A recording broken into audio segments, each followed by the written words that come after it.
Hi, my name is Nonsika Khambule. I work for Unilever as the HR business partner. So we attended an amazing 2-day session led by Veli Ndaba, who is a neuroscientist.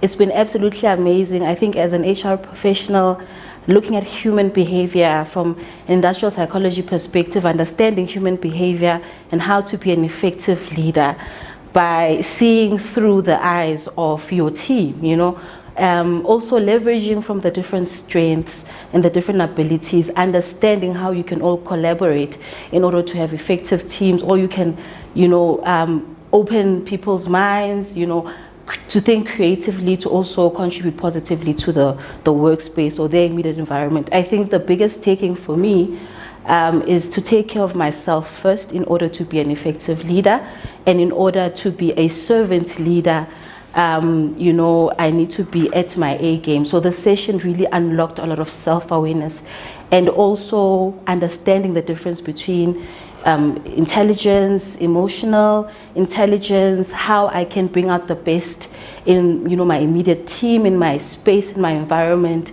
So yeah, it's something that is a great investment that the company is going to benefit for months to come, and we are excited to continue with these sessions, to continue empowering our people.